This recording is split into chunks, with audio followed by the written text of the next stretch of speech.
ಮಂಡ್ಯದಲ್ಲಿ ಮಿಮ್ಸ್ ವೈದ್ಯರ ವಿರುದ್ಧ ಜನಾಕ್ರೋಶ ಹೆಚ್ಚಾಗ್ತಾನೆ ಇದೆ. ಮೃತ ಬಾಲಕಿ ಸಾನ್ವಿ 7 ವರ್ಷದ ಮಗು ಸಾವನ್ನಪ್ಪಿದೆ. ಇದಕ್ಕೆ ಸಂಬಂಧಪಟ್ಟಂತೆ ಪ್ರತಿಭಟನೆ ಜೋರಾಗಿರೋದು. ಮರಣೋತ್ತರ ಪರೀಕ್ಷೆಗಾಗಿ ಕೆಆರ್ ಆಸ್ಪತ್ರೆಗೆ ಈಗ ಮೃತದೇಹವನ್ನ ರವಾನೆ ಮಾಡಲಾಗಿದೆ. ಮೈಸೂರಿನ ಕೆಆರ್ ಆಸ್ಪತ್ರೆಯಲ್ಲಿ ಮರಣೋತ್ತರ ಪರೀಕ್ಷೆಗೆ ಅಂತ ಮೃತದೇಹವನ್ನ ಶಿಫ್ಟ್ ಮಾಡಲಾಗಿದೆ.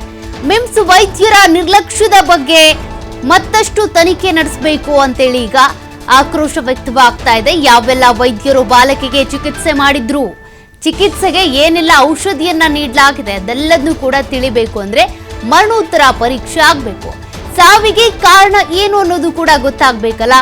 ಹೀಗಾಗಿ ಮರಣೋತ್ತರ ಪರೀಕ್ಷೆಯನ್ನ ಮಾಡಲಾಗುತ್ತೆ ಮತ್ತೆ ಇದಕ್ಕೆ ಸಂಬಂಧಪಟ್ಟಂತೆ ತನಿಖೆಯನ್ನು ಕೂಡ ಮತ್ತಷ್ಟು ಚುರುಕುಗೊಳಿಸಲಾಗುತ್ತೆ ಅಂತ ಮಂಡ್ಯದ ಎಸ್ಪಿ ಆಗಿರುವಂತ ಮಲ್ಲಿಕಾರ್ಜುನ್ ಬಾಲದಂಡಿ ಅವರು ಕೂಡ ಪ್ರತಿಕ್ರಿಯೆಯನ್ನ ಕೊಟ್ಟಿದ್ದಾರೆ.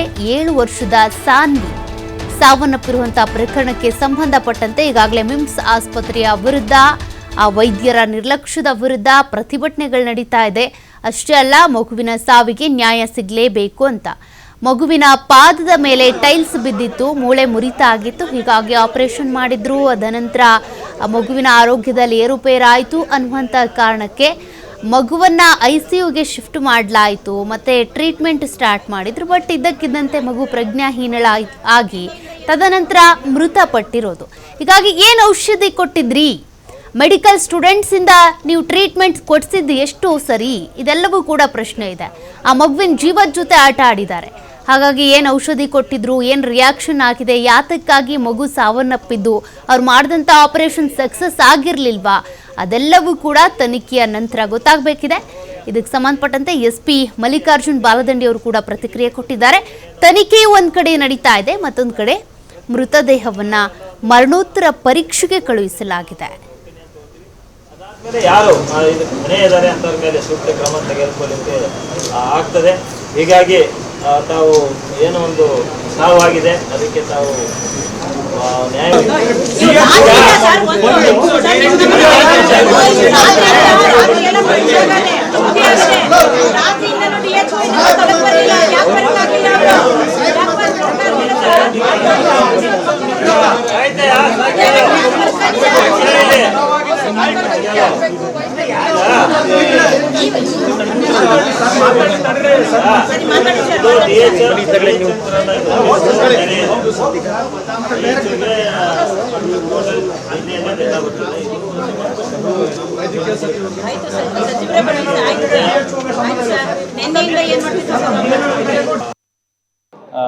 ಮಂಡ್ಯ ಜಿಲ್ಲೆಯ ಮಳವಳ್ಳಿ ತಾಲೂಕಿನ ನೆಲ್ಲೂರು ಗ್ರಾಮದ ಸಾನ್ವಿ ಅಂತೇಳಿ 7 ವರ್ಷದ ಮಗಳು ಕಳೆದ ಒಂದು ಭಾನುವಾರ ಮನೆಯಲ್ಲಿ ಒಂದು ಟೈಲ್ಸ್ ಕೆಲಸ ಮಾಡ್ತಾ ಇರುವಾಗ ಮಗುವಿಗೆ ಆ ಟೈಲ್ಸ್ ಬಿದ್ದು ಕಾಲಿಗೆ ಸ್ವಲ್ಪ ಗಾಯ ಆಗಿರ್ತದೆ.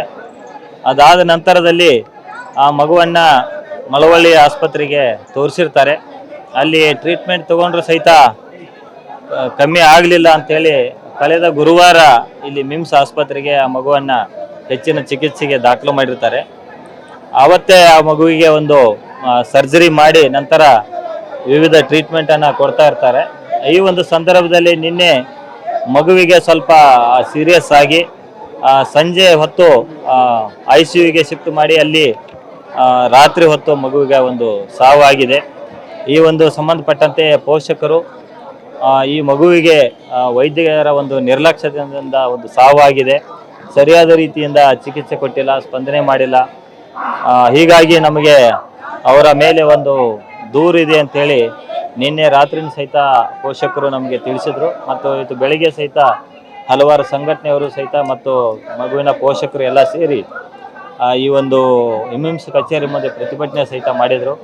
ಈ ಹಿನ್ನೆಲೆಯಲ್ಲಿ ನಾನು ಸಹಿತ ಸ್ಥಳಕ್ಕೆ ಬಂದು ಮತ್ತು ಹಿರಿಯ ವೈದ್ಯಾಧಿಕಾರಿಗಳ ಜೊತೆ ಸಹಿತ ಮಾತಾಡಿದ್ದೀನಿ. ಮಾನ್ಯ ಜಿಲ್ಲಾಧಿಕಾರಿಗಳವ್ರ ಜೊತೆ ಸಹಿತ ಮಾತಾಡಿದ್ದೀವಿ. ಮಗುವಿಗೆ ಸಾವಿಗೆ ನ್ಯಾಯ ಕೊಡಿಸುವ ನಿಟ್ಟಿನಲ್ಲಿ ಎಲ್ಲ ಕ್ರಮಗಳನ್ನು ಕೈಗೊಳ್ಳುವ ಬಗ್ಗೆ ನಾವು ಮಾತಾಡಿದ್ದೀವಿ. ಈಗಾಗಲೇ ನಾವು ನಿರ್ಧರಿಸಿದಂತೆ ಮಗುವಿನ ಒಂದು ಪೋಸ್ಟ್ ಮಾರ್ಟಮ್ ಅನ್ನ ಮೈಸೂರಿನ KR ಆಸ್ಪತ್ರೆಗೆ ಮಾಡಿ ಅಲ್ಲಿಂದ ಹೆಚ್ಚಿನ ವರದಿಯನ್ನು ಪಡಲಿಕ್ಕೆ ನಾವು ನಿರ್ಧಾರ ಮಾಡಿದ್ದೀವಿ. ಅದರ ಜೊತೆಗೆ ಈ ಒಂದು ಸಾವಿಗೆ ಕೆಲವೊಂದು ವೈದ್ಯರು ಮತ್ತು ಆರ್ಥೋಪೆಡಿಷಿಯನ್ ಇರ್ಬೋದು ಬೇರೆ ಬೇರೆ ವೈದ್ಯರ ಒಂದು ಕಾರಣ ಇದೆ ಅಂತೇಳಿ ಒಂದು ದೂರನ್ನು ಕೊಟ್ಟಿದ್ದಾರೆ. ಅದನ್ನು ಸಹಿತ ನಾವು ಒಂದು ನಮ್ಮ ಠಾಣೆಯಲ್ಲಿ ಒಂದು ಪ್ರಕರಣವನ್ನು ದಾಖಲು ಮಾಡಿಕೊಂಡು ಹೆಚ್ಚಿನ ಒಂದು ತನಿಖೆಯನ್ನು ನಾವು ಇಂಡಿಪೆಂಡೆಂಟ್ ಆಗಿ ಟೀಮ್ ಆಫ್ ಡಾಕ್ಟರ್ಸ್ ಅವರಿಂದ PM ಮಾಡಿಸೋದಿರ್ಬೋದು ಮತ್ತು ಮೆಡಿಕಲ್ ಬೋರ್ಡ್ನಿಂದ ಒಂದು ಒಪಿನಿಯನ್ ತೆಗೆದುಕೊಂಡು ಯಾವ ಒಂದು ವೈದ್ಯರ ನಿರ್ಲಕ್ಷ್ಯದಿಂದ ಸಾವಾಗಿದೆ ಮತ್ತು ಸಾವಿಗೆ ಏನು ಕಾರಣ ಎನ್ನುವುದ್ರ ಬಗ್ಗೆ ಸಮಗ್ರವಾಗಿ ತನಿಖೆ ಮಾಡಿ ಮುಂದಿನ ವರದಿಯನ್ನು ಸಲ್ಲಿಸ್ತೀವಿ. ಡೀಟೇಲ್ಸ್ ಕೊಡ್ತಾರೆ ಪ್ರತಿನಿಧಿ ಶಶಿಕುಮಾರ್. ನಿಜಕ್ಕೂ ಕೂಡ ಈ ಒಂದು ಮಗುವಿನ ಸಾವಿಗೆ ನ್ಯಾಯ ಸಿಗ್ಲೇಬೇಕು. ಪ್ರತಿಯೊಬ್ಬರ ರಕ್ತ ಕುದಿಯುತ್ತೆ. ಅಲ್ಲಿ ಟ್ರೀಟ್ಮೆಂಟ್ ಯಾವ ರೀತಿ ಆಯ್ತು, ಯಾಕಾಗಿ ಮಗು ಸಾವನ್ನ ಅಪ್ತು ಅನ್ನೋದು ಒಂದು ಪ್ರಶ್ನೆ ಇದೆ. ಮತ್ತೊಂದು ಕಡೆ ಮರಣೋತ್ತರ ಪರೀಕ್ಷೆಗೆ ಅಂತ ಮೃತದೇಹವನ್ನು ಕಳುಹಿಸಲಾಗಿದೆ. ಸದ್ಯ ಆ ಕುಟುಂಬಸ್ಥರ ಪರಿಸ್ಥಿತಿ ಹೇಗಿದೆ, ತನಿಖೆ ಎಲ್ಲಿವರೆಗೂ ಬಂತು, ಮರಣೋತ್ತರ ಪರೀಕ್ಷೆ ಎಷ್ಟೊತ್ತಾಗುತ್ತಂತೆ, ಯಾವಾಗ ರಿಪೋರ್ಟ್ ಸಿಗಬಹುದು? ಏನು ಮಂಡ್ಯ ಜಿಲ್ಲೆ ಮಳ್ಳೊಳ್ಳಿ ತಾಲೂಕಿನ ನಲ್ಲೂರು ಗ್ರಾಮದ ಸಾನ್ವಿ ಎಂಬ 7 ವರ್ಷದ ಬಾಲಕಿ ಏನು ಮೃತಪಟ್ಟಿದ್ಲು. ಆ ಮೃತಪಟ್ಟಂತ ಮಗುವಿನ ಮೃತದೇಹವನ್ನ ಇದೀಗ ಮೈಸೂರಿನ KR ಆಸ್ಪತ್ರೆಗೆ ರವಾನೆ ಮಾಡಿರ್ತಕ್ಕಂಥದ್ದು. ಅಂದ್ರೆ ಹೋರಾಟಗಾರರು ಮತ್ತೆ ಪೋಷಕರು ಸಾಕಷ್ಟು ಒಂದು ಪಟ್ಟು ಹಿಡಿದು ಬೃಹತ್ ಪ್ರತಿಭಟನೆಯನ್ನು ಕೂಡ ನಡೆಸ್ತಾ ಇದ್ರು. ಅಂದ್ರೆ ಈ ಮಗು ಸಾವಿಗೆ ಮಿಮ್ಸ್ ವೈದ್ಯರ ನಿರ್ಲಕ್ಷ್ಯವೇ ಕಾರಣ ಅಂತ ಹೇಳಿ ಕೂಡ ಗಂಭೀರವಾದಂತಹ ಆರೋಪವನ್ನ ಮಾಡಿದ್ರು. ಹೀಗಾಗಿ ಏನು ತಪ್ಪಿತಸ್ಥ ವೈದ್ಯರಿದ್ದಾರೆ ಅವ್ರ ವಿರುದ್ಧ FIR ಅನ್ನ ದಾಖಲು ಮಾಡಬೇಕು, ಅವ್ರನ್ನ ಕೂಡಲೇ ಅಮಾನತು ಮಾಡಬೇಕು ಅಂತೇಳಿ ಪಟ್ಟು ಹಿಡಿದಿದ್ರು. ಜೊತೆಗೆ ಏನು ಇಲ್ಲಿ ಆಗಿರ್ತಕ್ಕಂಥ ಈ ಒಂದು ಸಾವಿಗೆ ಇಲ್ಲಿನ ವೈದ್ಯರು ಮರಣೋತ್ತರ ಪರೀಕ್ಷೆಯನ್ನು ನಡೆದ್ರೆ ನಮ್ಗೆ ನ್ಯಾಯ ಸಿಗುವಂತ ನಂಬಿಕೆ ಇಲ್ಲ. ಹೀಗಾಗಿ ಬೇರೊಂದು ಆಸ್ಪತ್ರೆಯ ವೈದ್ಯರಿಂದಲೇ ಮರಣೋತ್ತರ ಪರೀಕ್ಷೆಯನ್ನ ನಡೆಸಬೇಕು ಅಂತೇಳಿ ಪಟ್ಟು ಹಿಡಿದಿದ್ರು. ಆ ಒಂದು ಬಿಗಿಪಟ್ಟಿಗೆ ಮಣದಂತ ಜಿಲ್ಲಾಡಳಿತ ಮತ್ತು ಅಧಿಕಾರಿ ವರ್ಗ ಇದೀಗ ಒಂದು ಆ ಮಗುವಿನ ಶವವನ್ನ ಮರಣೋತ್ತರ ಪರೀಕ್ಷೆಗಾಗಿ ಮೈಸೂರಿನ KR ಆಸ್ಪತ್ರೆಗೂ ಕೂಡ ರವಾನೆ ಮಾಡಿರ್ತಕ್ಕಂಥದ್ದು. ಅಂದ್ರೆ ಅವ್ರ ಹೋರಾಟ ಏನಂತ ಹೇಳಿದ್ರೆ ಒಂದು ಸಾನ್ವಿಗೆ 29ನೇ ತಾರೀಕು ಕಾಲ್ ಮೇಲೆ ಒಂದು ಟೈಲ್ಸ್ ಬಿದ್ದು ಒಂದು ಗಂಭೀರವಾದಂತ ಗಾಯಗೊಂಡಿದ್ದು. ಅದರ ಶಸ್ತ್ರಚಿಕಿತ್ಸೆಗೆ ಅಂತೇಳಿ ಮಂಡ್ಯದ ಮಿಮ್ಸ್ ಆಸ್ಪತ್ರೆಗೆ ದಾಖಲು ಮಾಡಲಾಗಿತ್ತು. ಶಸ್ತ್ರಚಿಕಿತ್ಸೆ ಮಾಡಿದ ನಂತರವೂ ಕೂಡ ಆ ತಾಯಿ ಜೊತೆ ಮಾತನಾಡಿರ್ತಕ್ಕಂಥ ಸಾನ್ವಿ ಅಮ್ಮನಿಗೆ ಧೈರ್ಯ ಕೂಡ ಹೇಳಿದ್ದು, ನಾನು ಬೇಗ ಚೇತರಿಸ್ಕೊಳ್ತೇನೆ, ನಾನು ಚೆನ್ನಾಗಿದ್ದೇನೆ ಅಮ್ಮ ಅಂತಾನು ಕೂಡ ಧೈರ್ಯವನ್ನ ತುಂಬಿದ್ಲು. ಆದ್ರೆ ಆ ಏಕಾಏಕಿ ರಾತ್ರಿ ಮೃತಪಟ್ಟಿರ್ತಕ್ಕಂಥ ಹಿನ್ನೆಲೆಯಲ್ಲಿ ಇದಕ್ಕೆ ವೈದ್ಯರ ನಿರ್ಲಕ್ಷ್ಯವೇ ಕಾರಣ ಅಂತೇಳಿ ಆರೋಪವನ್ನು ಕೂಡ ಮಾಡ್ತಿರ್ತಕ್ಕಂಥದ್ದು. ಅಷ್ಟೇ ಇಲ್ಲ, ನುರಿತ ವೈದ್ಯರು ಸ್ಥಳದಲ್ಲಿ ಇರಲಿಲ್ಲ. ಏನು ತರಬೇತಿ ನಿರತ ವೈದ್ಯರು ಮಾತ್ರ ಅಲ್ಲಿ ಆಕೆಗೆ ಚಿಕಿತ್ಸೆಯನ್ನ ಕೊಟ್ಟಿದ್ರು. ಹಾಗಾಗಿ ಅವರ ನಿರ್ಲಕ್ಷ್ಯದಿಂದಾಗಿ ಈ ಮಗು ಮೃತಪಟ್ಟಿದೆ. ಹೀಗಾಗಿ ಅವ್ರ ವಿರುದ್ಧ ಕ್ರಮ ಆಗ್ಲೇಬೇಕು ಅಂತ ಹೇಳಿ ಪಟ್ಟನ ಹಿಡಿದಿದ್ರು. ಹೀಗಾಗಿ ಸ್ಥಳೀಯ ಮಂಡ್ಯ ಜಿಲ್ಲಾ ಪೊಲೀಸ್ ವರಿಷ್ಠಾಧಿಕಾರಿ ಮಲ್ಲಿಕಾರ್ಜುನ್ ಬಾಲದಂಡಿ ಅವರ ನೇತೃತ್ವದ ಅಧಿಕಾರಿಗಳ ತಂಡ ಸ್ಥಳಕ್ಕೆ ಭೇಟಿ ನೀಡಿತ್ತು. ಆ ಸಂದರ್ಭದಲ್ಲಿ ಮಿಮ್ಸ್ ನಿರ್ದೇಶಕರಾಗಿರ್ತಕ್ಕಂಥ ನರಸಿಂಹ ಮೂರ್ತಿ ಏನಿದ್ದಾರೆ ಅವ್ರ ವಿರುದ್ಧವೂ ಕೂಡ ಹೋರಾಟಗಾರರು ತಮ್ಮ ಆಕ್ರೋಶವನ್ನ ಹೊರಹಾಕಿದ್ರು. ಅಂದ್ರೆ ವೈದ್ಯರ ತಪ್ಪಿಲ್ಲ, ಯಾಕೆಂತ ಹೇಳಿದ್ರೆ ಶಸ್ತ್ರಚಿಕಿತ್ಸೆ ಯಶಸ್ವಿಯಾಗಿತ್ತು. ಆದ್ರೆ ಆ ನಂತರದಲ್ಲಿ ಚಿಕಿತ್ಸೆ ಫಲಕಾರಿಯಾಗದಂತೆ ಆ ಮಗು ಮೃತಪಟ್ಟಿದೆ ಅಂತೇಳಿ ಒಂದು ಉಡಾಫೆ ಉತ್ತರವನ್ನ ಕೊಡುವಂತ ಪ್ರಯತ್ನವನ್ನ ಮಾಡೋದು. ಆ ಸಂದರ್ಭದಲ್ಲಿ ವೈದ್ಯರು ಏನು ಮಿಮ್ಸ್ ನಿರ್ದೇಶಕರು ವಿರುದ್ಧವಾಗಿ ಹೋರಾಟಗಾರರು ಒಂದಷ್ಟು ಆಕ್ರೋಶವನ್ನು ಕೂಡ ಹೊರಹಾಕಿದ್ರು. ಆ ಸಂದರ್ಭದಲ್ಲಿ ಕೂಡ ಒಂದಷ್ಟು ಮಾತಿನ ಚಕಮಕಿ ಕೂಡ ನಡೀತು.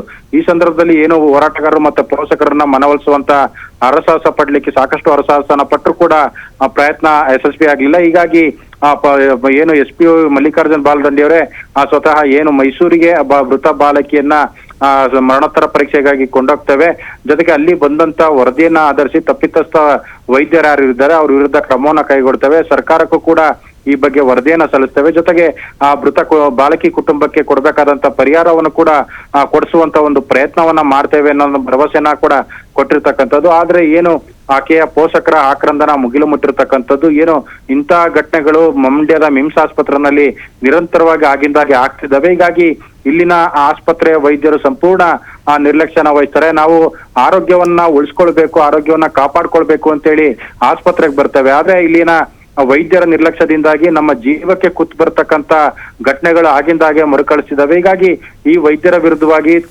ತುರ್ತಾಗಿ ಒಂದು ಅಗತ್ಯ ಕ್ರಮ ಆಗ್ಬೇಕು, ಸೂಕ್ತ ಚಿಕಿತ್ಸೆ ಕೊಡಿಸೋ ನಿಟ್ಟಿನಲ್ಲಿ ಸರ್ಕಾರ ಗಮನವನ್ನು ಹರಿಸಬೇಕು ಅನ್ನೋ ಒಂದು ಆಗ್ರಹ ಕೂಡ ಕೇಳಿ ಬರ್ತಾ ಇರ್ತಕ್ಕಂಥದ್ದು. ಸದ್ಯಕ್ಕೆ ಏನು ಹೋರಾಟಗಾರರು SP ಅವರ ಭರವಸೆ ಮೇರೆಗೆ ತಮ್ಮ ಹೋರಾಟವನ್ನ ಮಟಗೊಳಿಸಿರ್ತಕ್ಕಂಥದ್ದು. ಇನ್ನು ವೈದ್ಯಕೀಯ ಮರಣೋತ್ತರ ಪರೀಕ್ಷೆಗೆ ಮೈಸೂರಿಗೆ ರವಾನೆ ಆಗಿರೋ ಹಿನ್ನೆಲೆಯಲ್ಲಿ ಮರಣೋತ್ತರ ಪರೀಕ್ಷೆ ಆದ ನಂತರದಲ್ಲಿ ಮರಣೋತ್ತರ ಪರೀಕ್ಷಾ ವರದಿಯನ್ನು ಆಧರಿಸಿ ಮುಂದಿನ ಕ್ರಮ ಕೈಗೊಳ್ತೇವೆ ಅನ್ನೋ ಭರವಸೆಯಲ್ಲಿ ಸದ್ಯಕ್ಕೆ ಹೋರಾಟ ಅಂತ್ಯ ಆಗಿರ್ತಕ್ಕಂಥದ್ದು.